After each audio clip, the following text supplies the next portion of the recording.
کہ یہ بجٹ جو ہے یہ ڈیڈ آن ارائیول بجٹ ہے. بھائی ہم لوگ تو پہلے کہہ رہے ہیں کہ پاکستان بیورو آف اسٹیٹسٹکس خچروں کی تعداد دکھا رہا ہے کہ اس میں کوئی اضافہ نہیں ہوا. گدھوں کی تعداد میں 1 لاکھ اضافہ, مال مویشی ڈنگروں کی تعداد میں 36 لاکھ اضافہ, آپ کی کپاس کی فیل, چاول, آپ کا گنا, آپ کا ویٹ جو ہے ساری کی ساری فصلیں فیل, آپ کا لیبر فورس سروے نہیں ہوا.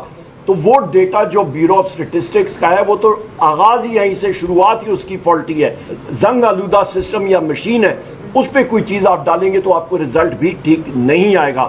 سو لب لباب یہ ہے کہ جو اس وقت حکومت یا پھر یہ امپورٹڈ رجیم کہہ رہی ہے کہ جی ہماری ایکسپورٹس گرو کریں گی, کہاں سے کریں گی؟ ماڈلنگ کے ذریعے عالمی بینک نے اور باقی اداروں نے ہمارے ساتھ ماڈلنگ کی ہے, اور آپ کا اسٹیٹسٹیکل اور فائنینشیل ماڈلز ہیں کہ معیشت جو ہے کس طرح بڑھے گی.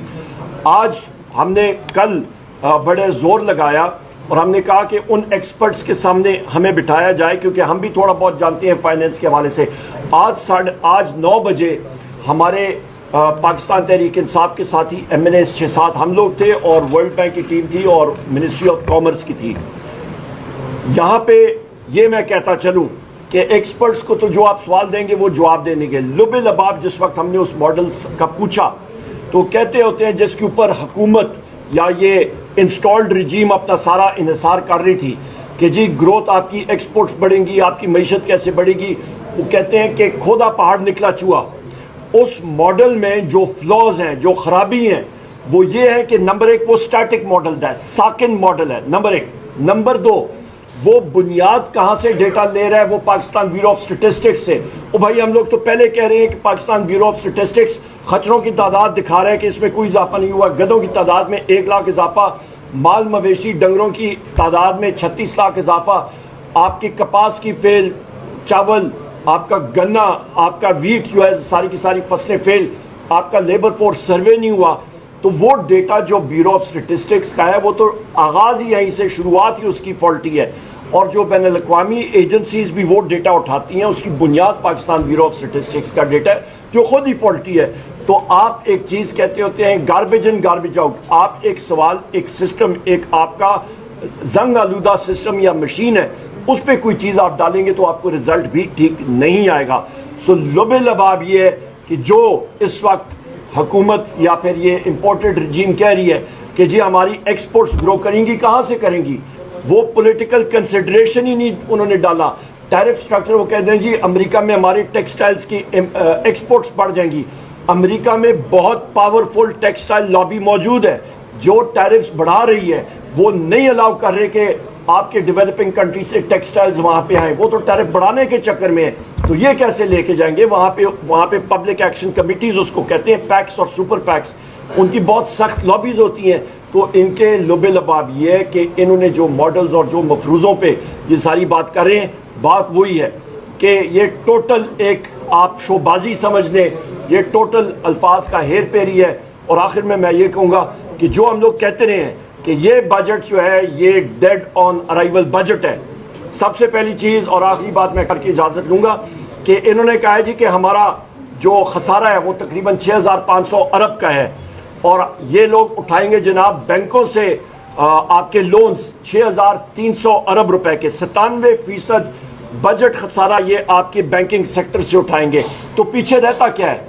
پیچھے آپ کے پاس گروتھ کے لیے, آپ کو انڈسٹری یا زراعت کو بڑھانے کے لیے آپ کے بینک تو سارے کا سارا قرضہ دے رہے ہیں حکومت کو. آپ کو محنت کشوں کو کیا دیں گے اور آپ کی صنعت کو کیا دیں گے؟ دوسری امپورٹنٹ چیز, جس دن تیل کی قیمت بڑھ گئی تو اس کے ساتھ ساتھ روپی کی ویلیو نیچے جا رہی ہے. اس کے ساتھ آپ کا جو ٹیبل 1 ہے آپ کا بجٹ ڈاکیومنٹس میں, بجٹ ان بریف, ادھر آپ دیکھ لیں کہ آپ کی سود کی پیمنٹ تقریباً 50% بن جاتی ہے بجٹ کی. تقریباً 7500 ارب روپے کی سود کی پیمنٹ ہے. ٹوٹل بجٹ آپ کا 17500 کے قریب ہے. تو 50% آپ کا سود کی پیمنٹ جا رہی ہے.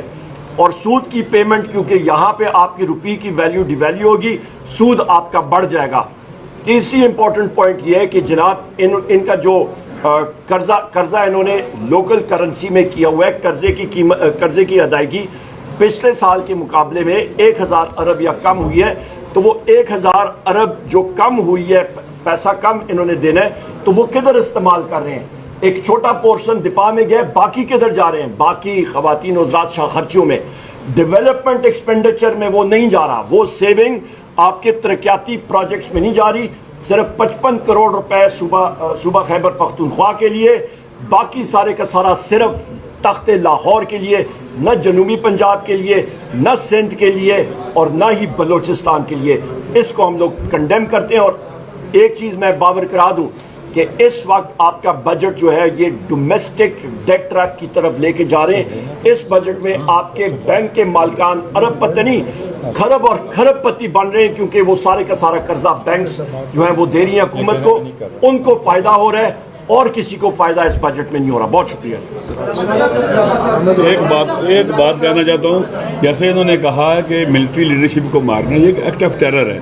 ابھی وہ ڈونلڈ ٹرمپ بھی کہتا ہے اور نیتنیاہو بھی کہتا ہے کہ ہم وہاں کی لیڈرشپ آیت اللہ خامنئی کو ہم ماریں گے, ان کی لیڈرشپ کو ماریں گے.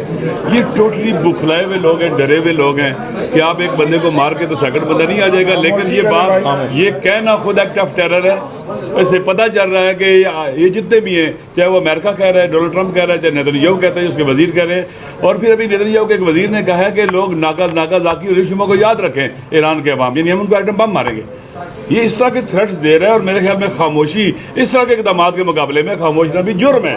ان کی حوصلہ افزائی ہو رہی ہے.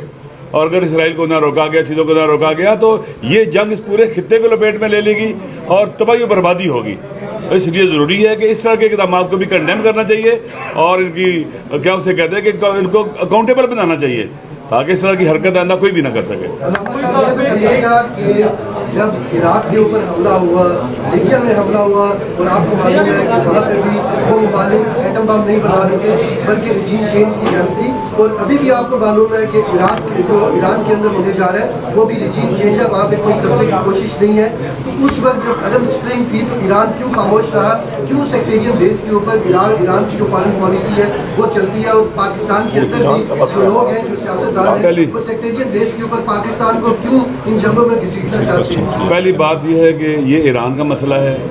نمبر 1, ایک اسلامی ملک پر حملہ ہے اور انلیگل حملہ اور اٹیک ہے, اس کی مذمت کرنی چاہیے.